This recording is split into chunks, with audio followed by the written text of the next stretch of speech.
ओम नमः शिवाय। नमस्ते। सूर्य का राशि परिवर्तन होने जा रहा है 16 जुलाई को। अभी तक सूर्य मिथुन राशि में थे अपने मित्र के घर में, और अब यहाँ से निकल करके ये कर्क में प्रवेश करेंगे, तो कैसे अपना प्रभाव देंगे उसी के ऊपर बात करते हैं आप लोगों से। और ये राशिफल बताने के पहले मैं सबसे पहले आप लोगों को बहुत धन्यवाद करती हूँ। जो भी लोग मेरे चैनल से जुड़े हुए हैं, वीडियोस को देख रहे हैं, लोगों तक पहुँचा रहे हैं, आप सभी लोगों का बहुत बहुत थैंक्स। चलिए बात करते हैं इस ट्रांजिट की। देखिए, सूर्य जो है मिथुन से निकलेंगे और 16 तारीख को दोपहर में करीब 3:30 के टाइम पे कर्क में प्रवेश करेंगे।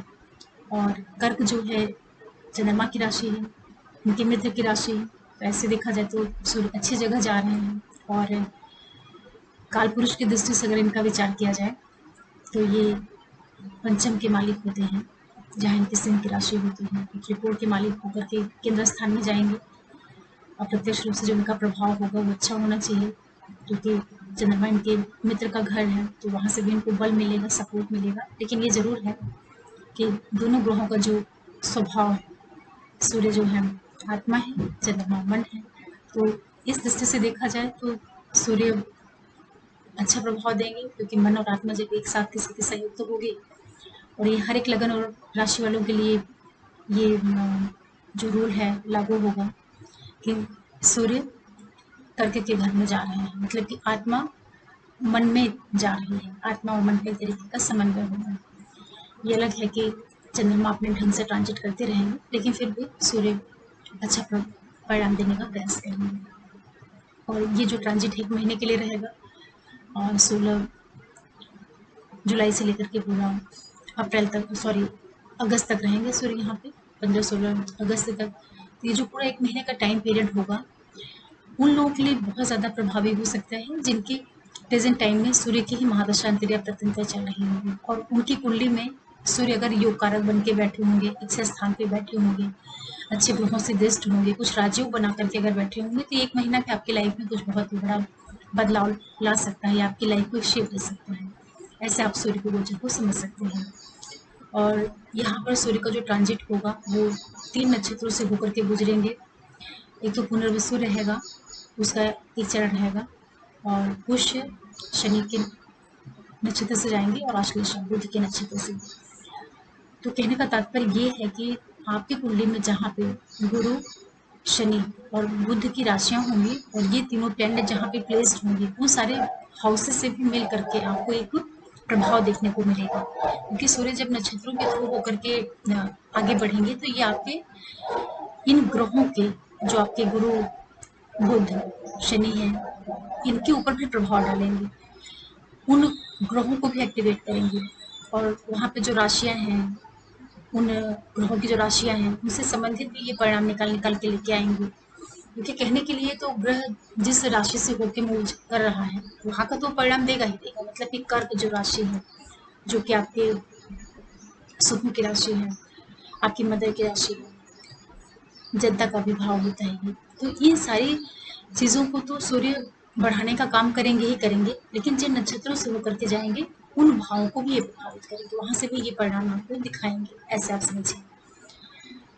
इस वीडियो में आप लोगों को मेष से लेकर के कन्या लग्न राशि वालों के लिए बताऊंगी। साथ में चीज और बोलूंगी आप लोगों की, आप लोग जो ट्रांजिट है इसको अपनी लगन राशि और चंद्र राशि दोनों से मिला करके देखिएगा। तो चंद्रमा जहाँ पे कुंडली में लिखा है और जो नंबर पड़ा है वही आपकी चंद्र राशि होगी। और लग्न राशि का मतलब है कि कुंडली में ऊपर सेंटर में जो आपकी लगन कुंडली होती है, तो ऊपर के हिस्से में जो बीच वाला भाव होता है, वहाँ पे जो नंबर होता है वो आपकी लगन होती है। दोनों से मिला करके आप देखिएगा।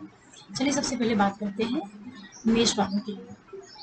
मेष वालों के लिए जो ये ट्रांजिट हो रहा है, सूर्य आपके पंचम भाव के मालिक होकर के आपके चतुर्थ भाव में आ रहे हैं। और अभी तक क्या था कि ये आपके लिए मिथुन राशि में गोचर कर रहे थे, तो सूर्य का मिथुन से भ्रमण अच्छा माना जाता है, क्योंकि वो तीसरा हाउस होता है पराक्रम का। अब ये सुख भाव में आ रहे हैं, तो सुख भाव में आकर के ये क्या करेंगे, आपके सुखों में वृद्धि देने का काम करेंगे। जो परिवार के अंदर की चीजें हैं, थोड़ा सा मदर के साथ में जो आपका तालमेल है, उसका जरूर ध्यान रखिएगा, क्योंकि सूर्य गर्म प्लेनेट है, तेज ग्रह है, और जो राशि है वो जल तत्व राशि है। तो एक गर्म प्लेनेट, सूर्य वैसे भी बहुत तेज ग्रह माने जाते हैं। जब ठंडी जगह पे जाएंगे तो जो उनका रिएक्शन करने का तरीका होगा, कभी कभी ये छिटपुट आपको अग्रेसिव भी बना सकते हैं। मतलब कुछ ऐसा आपका मूड बन जाए कि आप इस तरह से बोल जाएं या कुछ ऐसी एक्टिविटीज कर जाए कि परिवार के अंदर थोड़ा सा तनाव भी बन जाए, तो इनके प्रति आपको सावधान होकर के रहना है। दूसरा क्या करना है, बच्चों से संबंधित जो चीज़ें होंगी आपके, स्पेशली बच्चों से संबंधित जो निर्णय होंगे या बच्चों से रिलेटेड जो भी एक्टिविटीज़ होंगी, उनको थोड़ा सा आप देख परख करके लीजिएगा, क्योंकि सूर्य अपने से 12वें भाव में अपने सपोजिट हाउस में ट्रांजिट में जा रहे हैं, तो अपने भाव के जो रिजल्ट है उसमें थोड़ी सी न्यूनता लाने का काम करेंगे। जो भी लोग ट्रेडिंग वगैरह से जुड़ करके कार्य करते हैं, थोड़ा अच्छे से देख परख करके करिएगा। बाकी और चीज़ों को देख लीजिएगा, दूसरे ग्रहों की स्थितियों को देख लीजिएगा, अपनी महादशांतर प्रत्यंतर को देख लीजिएगा कि कौन से प्लैनेट्स की चल रही है, क्योंकि अपने से द्वादश जा रहे हैं तो आपके ट्रेडिंग वगैरह में थोड़ा बहुत छिटपुट नुकसान भी कर सकते हैं। लेकिन चूंकि सूर्य आपके चौथे भाव में जाएंगे तो परिवार के अंदर कहीं ना कहीं कुछ बड़े बदलाव भी ला सकते हैं, कुछ मेजर चेंजेस ला सकते हैं। और ये भी हो सकता है कि जो लोग प्रॉपर्टी वगैरह लेना चाह रहे हैं या किसी भी तरह का कुछ ऐसी चीज़ें करना चाह रहे हैं जो अम, आपकी मदर से संबंधित हो, माता के व्यक्तित्व को उभारने का काम कर दें, आपकी मदर की लाइफ से संबंधित कुछ पॉजिटिव इवेंट्स इस पीरियड में घटित होंगे, इस तरह के योग भी आपके लिए निर्मित करेंगे। 10वें भाव पे दृष्टि डालेंगे, आपके पद प्रतिष्ठा, कार्य क्षेत्र, प्रमोशन, इन सारी चीज़ों में वृद्धि देने का कार्य करेंगे। इस तरह से आप इस गोचर को समझ सकते हैं। इसके अलावा ये आपके लिए चूंकि बुध, शनि और गुरु का भी प्रभाव देंगे, तो आपके लिए भाग्य वृद्धि का कार्य करेंगे। जो आपका व्यवसाय है, नौकरी है, इन क्षेत्रों में भी प्रमोट करने का काम करेंगे। भाग्य को जरूर ये इंक्रीज करेंगे। 10वें भाव पे डायरेक्ट प्रभाव डालेंगे, तो आपके कार्य क्षेत्र में पद प्रतिष्ठा, प्रमोशन, इस तरह के योग निर्मित होंगे। एक चीज़ का आपको थोड़ा ध्यान रखना होगा कि जब ये कर्क में रहेंगे सूर्य 1 महीने के लिए, तो शनि जो है वक्री स्थिति में मकर में बैठे हुए हैं, तो मकर के शनि और सूर्य का आपस में एक दृष्टि से संबंध बनेगा। तो ये जो पूरा टाइम पीरियड रहेगा, कार्य क्षेत्र में आप थोड़ा सावधानी के साथ में चलिएगा, क्योंकि सूर्य और शनि का जो आपसे संबंध बनेगा, सूर्य आपको प्रोग्रेस तो जरूर देंगे, लेकिन सूर्य और शनि का आपसे जो संबंध है ये आपके कार्य क्षेत्र में थोड़ा सा डिस्प्यूट करना, वाद विवाद करना, अपने अधिकारियों के साथ में अनबन क्रिएट करना, ये भी काम करेगा, क्योंकि नेचर वाइज दोनों के दूसरे के ऊपर नेगेटिव इन्फ्लुएंस आएगा। और इसी के साथ साथ ये भी रहेगा कि चूंकि अभी मंगल भी रहेंगे 17 जुलाई तक कर्क में, वहाँ पे शुक्र भी है और उनके साथ में सूर्य का आना होगा, तो कुछ समय तक करीब 2-3 दिन का टाइम पीरियड रहेगा सभी लोग साथ में रहेंगे। तो अपने कार्य क्षेत्र में पद प्रतिष्ठा, प्रमोशन के साथ में अपने अधिकारियों के साथ में थोड़ा तालमेल बना करके चलिएगा। जो मेष वाले लोग हैं, आपको बहुत ज़्यादा इसका ध्यान रखना है, क्योंकि सूर्य शनि आपस में रिएक्ट करेंगे तो ये संबंधों को बिगाड़, अपने बॉसेस से संबंध को बिगाड़ने का काम करेंगे, आपके अधिकारियों से, आपके मदर से, ये करेंगे। लेकिन ओवरऑल आपके प्रोफेशन में वृद्धि देंगे। फिर बात करते हैं वृषभ वालों के लिए। देखिए, वृषभ वालों के लिए जो ट्रांजिट हो रहा है ये आपके तृतीय भाव में हो रहा है, तो काफ़ी अच्छा गोचर है आपके लिए। आपके शुभ भाव के स्वामी होकर के ये आपके अपने से द्वादश, अपने सपोजिट हाउस थर्ड में जा रहे हैं, लेकिन चूंकि तीसरा भाव पराक्रम का है, वहाँ पे वो जाएंगे तो वो अच्छा परिणाम देंगे। आपकी वाणी में एक तेजी आएगी, एक कॉन्फिडेंस आएगा, भाग्य में वृद्धि होगी। हायर एजुकेशन से जुड़ करके कुछ आप निर्णय लेना चाहेंगे। जो लोग उच्च शिक्षा से जुड़े हुए हैं, कहीं आपको बाहर जाना है, कुछ जर्नीज वगैरह आपके लिए आ सकती हैं। पिता के जीवन में कुछ सकारात्मक पॉजिटिव बदलाव आ सकते हैं। थर्ड में रह करके जो सूर्य है आपके 9th हाउस के ऊपर प्रभाव डालेंगे, तो पिता की वृद्धि, भाग्य की वृद्धि, ये सारी चीज़ों में आपको प्रोग्रेस देखने को मिलेगी। साथ ही साथ जो आपका पूरा रुझान रहेगा वो आध्यात्मिक भी हो सकता है, धर्म के प्रति भी आप जुड़ सकते हैं, क्योंकि सूर्य आत्मा के कारक ग्रह हैं, आत्मकारक ग्रह होते हैं सूर्य, और ये 9वें भाव पे दृष्टि डालेंगे जो कि गुरु का स्थान होता है। तो ये जो एक अप्रत्यक्ष संबंध है, ये आपके लिए आपकी बुद्धि को तीव्र करेगा। जो आपकी इंटेलिजेंस लेवल है वो बढ़ेगी, वाकपटुता आपकी आएगी, पिता के साथ में आपको काफ़ी अच्छी बॉन्डिंग बनेगी, सपोर्ट मिलेगा, भाग्य की वृद्धि होगी। वृषभ वालों के लिए काफ़ी अच्छा ट्रांजिट रहेगा 1 महीने का, तो आपको इसका फ़ायदा लेना चाहिए। वाणी काफ़ी प्रभावशाली हो जाएगी। ओवरऑल जो 1 महीने रहेंगे आपके तृतीय भाव में, सूर्य आपके लिए काफ़ी अच्छा रिजल्ट देने का प्रयास करेंगे। ध्यान सिर्फ एक चीज़ का रखना रहेगा आपको, जो आपके छोटे भाई बहन हैं, जो आपका फ्रेंड सर्कल है, उनके साथ में जो आपका संबंध है, तालमेल, उसको थोड़ा सा आप संभाल करके चलिएगा, क्योंकि तेज ग्रह है तो ईगो भी दे सकता है, और आप अपनी वाणी के द्वारा, अपने बातचीत करने के तरीके की वजह से हो सकता है कि अपने छोटे भाई बहनों से संबंध का बिगाड़ कर लें, पड़ोसियों से बिगाड़ कर लें, या जो आपका फ्रेंड सर्कल है उन लोगों से किसी तरह का डिस्टेंस क्रिएट कर दे। मतलब सूर्य जहाँ कुछ चीज़ें आपको अच्छी देंगे, वहाँ अपने नेचर के कारण सूर्य आपको ये परिणाम भी दिखा सकते हैं। सूर्य का जो नैसर्गिक गुण है, तेज, ईगो, ये सारी चीज़ों का आपको संभाल करना रहेगा। लेकिन ओवरऑल आपको परिणाम अच्छा देंगे। और इसी के साथ साथ वो आपके बुध और शनि और गुरु जहाँ आपके बैठे होंगे उन हाउसेस के भी परिणाम आपको देंगे। फिर बात करते हैं मिथुन वालों के लिए। मिथुन वालों के लिए देखिए, सूर्य आपके वाणिज्य स्थान में आ रहे हैं, द्वितीय भाव में आ रहे हैं और आपके थर्ड हाउस के लॉर्ड होकर के अपने से द्वादश द्वितीय भाव में जा रहे हैं। वाणी आपकी काफ़ी प्रभावशाली हो जाएगी और भाई बहनों के साथ में, फ्रेंड सर्कल के लोग जो हैं उन लोगों के साथ में थोड़ा सा आपको संबंधों का ध्यान रखना है। आपकी वाणी के कारण परिवार में किसी तरह का विवाद नहीं होने पाए, इसका आपको विशेष रूप से ध्यान रखना है। धन संपत्ति के योग आपके लिए निर्मित करेंगे जो मिथुन वाले लोग हैं उनके लिए, क्योंकि मित्र के घर में आ रहे हैं, एक अच्छा गोचर कहा जाएगा। लेकिन फिर भी द्वितीय भाव में सूर्य का गोचर कुल मिला करके औसत रहता है, क्योंकि वो आपके परिवार कुटुंब का भाव है, वहाँ पे सूर्य जैसा ग्रह जाता है तो उस भाव को बहुत ज़्यादा तेजी दे देता है। तो थोड़ा सा फैमिली फ्रंट पे आप बैलेंस करते हुए आगे बढ़िएगा। पैतृक संपत्ति का आपको ये लाभ दिलवा सकते हैं, क्योंकि इनकी दृष्टि जो जाएगी वो आपके 8th हाउस पे जाएगी और वहाँ पर जो है मकर के शनि बैठे हुए हैं और इनका जो आपस का संबंध बनेगा, तो आप अपनी वाणी का बहुत ध्यान रखिएगा। इन चीज़ों के प्रति आप जरूर सजग होकर के रहिएगा, नहीं अनावश्यक वाद विवाद ये भी हो सकता है मिथुन वालों के साथ में। ओवरऑल जो रहेगा आपके लिए धन से संबंधित योग आएगा। पराक्रम के द्वारा आप कहीं ना कहीं धन प्राप्ति के योग आपके लिए निर्मित कराएगा जो सूर्य है। फिर बात करते हैं कर्क वालों के लिए।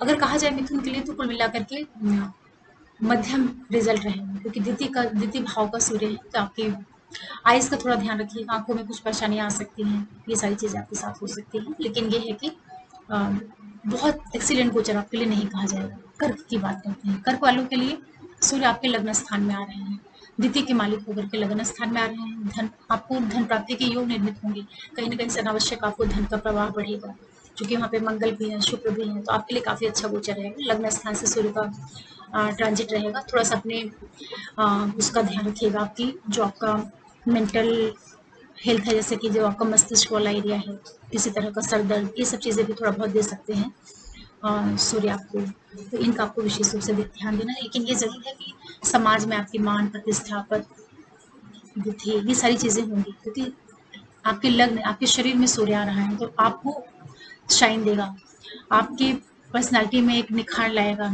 एक कॉन्फिडेंस देगा। तो कर्क वालों के लिए जो ये गोचर रहेगा सूर्य का काफ़ी अच्छा रहेगा। और लग्न स्थान में सूर्य के आने का मतलब कि आप लोगों के बीच में पहचाने जाएं। तो आपके सूर्य जैसा ग्रह अगर लग्न स्थान में आ गया, तो मतलब आपको हर एक तरफ से, चारों तरफ से, और धन का मालिक होकर के आपके लगन में आ रहा है, तो धन प्राप्ति के योग निर्मित करा देगा, आपको चमकाने का काम करेगा, लोगों के बीच में आप पहचाने जाएं, कुछ ऐसी चीज़ें आपके साथ हों, कुछ ऐसे पॉजिटिव इवेंट्स आपके साथ हों कि लोगों की दृष्टि में आप आ जाएं। तो काफ़ी अच्छा आपके लिए गोचर है। धन देगा आपको, ध्यान देने वाली क्या चीज़ें रहेंगी, और थोड़ा सा 1-2 दिन का टाइम रहेगा जब वो आपके भाग्य शिव मंगल के साथ में भी रहेंगे, तो भाग्यवश चीज़ें आपके सपोर्ट में जाएंगी। सबसे ज़्यादा आपको जो ध्यान रखना है अपने जीवन साथी के साथ में, क्योंकि सूर्य की सीधी दृष्टि आपके सप्तम भाव पे जाएगी। जीवन साथी के साथ, बिजनेस पार्टनर के साथ वैचारिक मतभेद, तनावपूर्ण स्थितियाँ, ये सारी चीज़ें सूर्य यहाँ पे करवा सकते हैं, क्योंकि वहाँ पे शनि भी है वक्री स्थिति में। तो वो क्या करेंगे, एक तो वक्री शनि का प्रभाव सप्तम भाव पे और सूर्य उस पे आकर के दृष्टि डालेंगे। तो सबसे ज्यादा जो आपको केयर रखना है वो अपने लाइफ पार्टनर और बिजनेस पार्टनर के साथ में जो आपका संबंध है उसका आप विशेष रूप से ध्यान रखिएगा, तो क्योंकि उनसे ये वाद विवाद अवश्य करवा सकते हैं।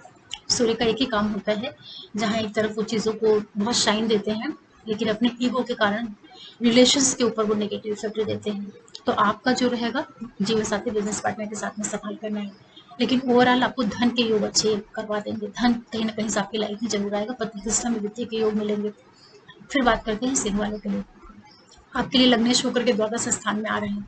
सबसे पहला काम आप करिएगा, जितने भी सिंह वाले लोग हैं अपनी हेल्थ का ध्यान रखिएगा, स्वास्थ्य का ध्यान रखिएगा। खर्चे हो सकते हैं, स्वास्थ्य के ऊपर खर्च हो सकता है, जन्म स्थान से दूर जाने के योग बन सकते हैं, जहाँ पे आप लोग से कहीं दूर जाना हो, इस तरह का थोड़ा सा आप अपने आप को मेंटली इमोशनली डिस्टर्ब फील कर सकते हैं। मतलब कि जो मेंटल स्टेट आपकी रहेगी, अपने आप को थोड़ा सा डिस्टर्बिंग फील करेंगे। जो लोग बहुत बाहर जाने के इच्छुक हैं, अपने जन्म स्थान से दूर जाना चाहते हैं, अब्रॉड जाना चाहते हैं, किसी भी वजह से जिनको अपना स्थान परिवर्तन करना है, उनके लिए गोचर काफी अच्छा है।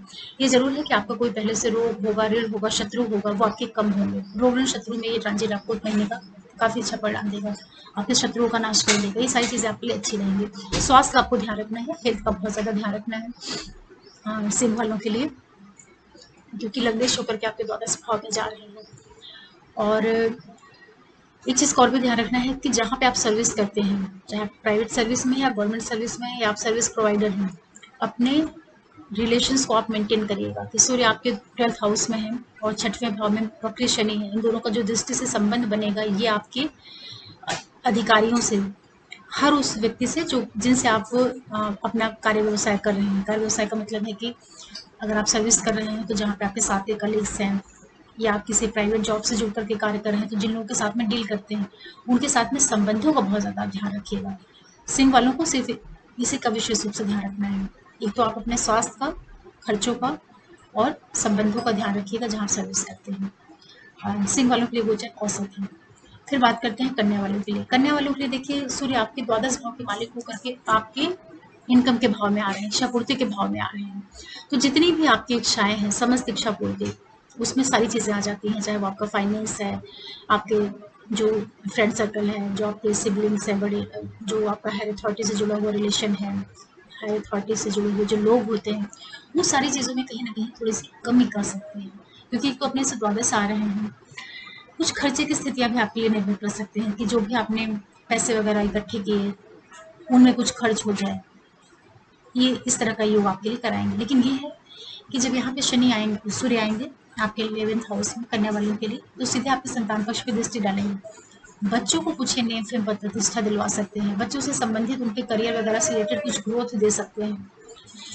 लेकिन आपको ध्यान देना पड़ेगा, जब सूर्य आपके 11th हाउस में आएंगे तो आपके पंचम में शनि बैठे हुए हैं वक्री स्थिति में, तो शनि और सूर्य का आपस का संबंध बनेगा। बच्चों के साथ में अपने संबंधों का बहुत ध्यान रखिएगा, उसके साथ में बिगाड़ मत करिएगा, क्योंकि बहुत ज़्यादा संभावना बनेगी कि बच्चों से संबंधित कुछ वाद विवाद आप कर बैठें, क्योंकि सूर्य है, बच्चों को की चीज़ों को पॉजिटिव भी करेगा लेकिन रिलेशनशिप को बिगाड़ने का काम करेगा। बहुत छोटा ट्रांजिट है, लेकिन चूंकि शनि और सूर्य आपस में दृष्टि संबंध बनाएंगे, तो ये बच्चों से संबंधित और जो आपके बड़े भाई बहन हैं, जो आपके बॉसेज हैं, उन लोगों के साथ में पूरे 1 महीने तक तालमेल बना करके बैठिएगा। संबंधों को डिस्ट्रॉय कर सकता है, लेकिन जो बाकी चीज़ें हैं उनको ये देंगे, जैसे कि बच्चों की लाइफ से जुड़ी हुई कुछ पॉजिटिव चीज़ें हो जाना, ये सारी चीज़ें आपको मिलेंगी।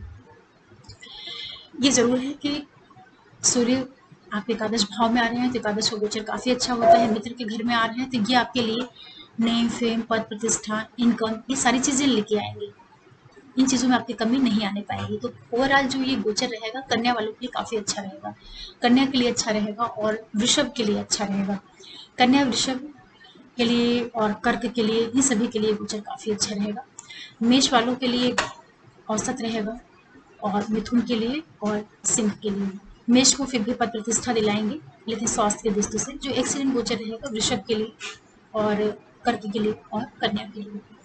तो आशा कर रही हूँ कि आप लोगों को एक समझ आई होगी कि जो ये सूर्य आएंगे 1 महीने के कैसे आपको रिजल्ट देंगे।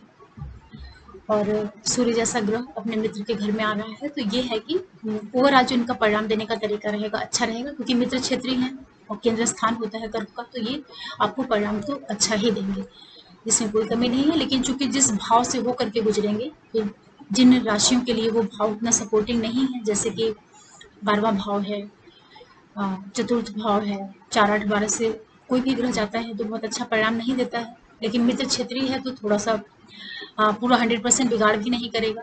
अगर भाव भी उसको खराब मिल जाए और राशि भी खराब मिल जाए, शत्रु राशि में आ जाए, तो वो एक बार ज़्यादा डैमेज कर सकता है।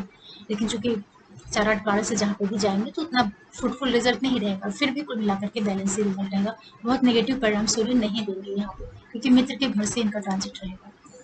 और जो उनको नक्षत्र भी मिलेंगे, उनके मित्र के ही नक्षत्र मिलेंगे। गुरु भी उनके मित्र का नक्षत्र रहेगा और बुध भी उनके मित्र का नक्षत्र रहेगा। लेकिन जब वो शनि के नक्षत्र से होकर के जाएंगे, पुष्य के नक्षत्र से कर्क राशि में, तब चूंकि वो शत्रु के नक्षत्र से होकर जाएंगे, तो हो सकता है कि जो पुष्य का टाइम पीरियड रहेगा ट्रांजिट का, वहाँ पे कुछ नेगेटिव चीज़ें, नेगेटिव मतलब कि संबंधों का बिगाड़, सूर्य और शनि का जो कनेक्शन बनेगा, चाहे वो दृष्टि से बने, चाहे युति से बने या नक्षत्र के आधार पर बने, ये सबसे पहले संबंध को बिगाड़ते हैं, क्योंकि सूर्य और शनि बिल्कुल ही अलग प्लेनेट है, स्वभाववश ही अलग प्लेनेट है। तो ये पहला जो डैमेज करते हैं, रिलेशन को बिगाड़ते हैं। अपने जो इनके रिजल्ट नैसर्गिक इनका जो परिणाम देने का तरीका है, जिन चीज़ों का ये कारकत्व तो लेकर के चलते हैं, उनको ये प्रोवाइड करते हैं, उसमें कमी नहीं करते हैं। जैसे सूर्य मान पद प्रतिष्ठा का कारक है, तो वो आपको दे देगा। शनि आपके सर्विस का कारक है, वो आपको सेवा भाव ये सब चीज़ें देगा, आपकी सर्विस को दे देगा। लेकिन चूंकि ये दोनों प्लेनेट क्रूड है, तो ये रिलेशन के ऊपर सबसे पहले अटैक करते हैं। तो जितने भी लोग हैं, आप लोग अपने संबंधों का विशेष रूप से ध्यान कर रखिएगा।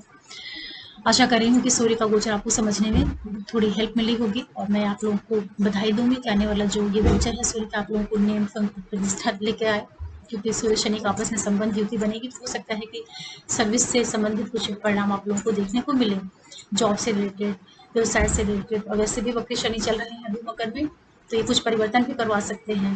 कुछ परिवर्तन, जॉब का परिवर्तन, जॉब कुछ बदल जाना, नई जॉब आ जाना, ऐसे ऐसे कुछ इवेंट्स जरूर होंगे, और सूर्य इन पे दृष्टि डालेंगे तो इस तरह की घटनाएं आप लोगों की लाइफ में हो सकती हैं। और जो भी नए व्यूअर्स जुड़ रहे हैं, आप लोगों से रिक्वेस्ट करूँगी, प्लीज़ आप चैनल को जरूर सब्सक्राइब करिए, लाइक करिए, शेयर करिए और बेल आइकन प्रेस करके रखिएगा, इसमें कोई वीडियो डाले तो नोटिफिकेशन आपको मिले। फिर मिलते हैं, तब तक के लिए नमः शिवाय, नमस्ते।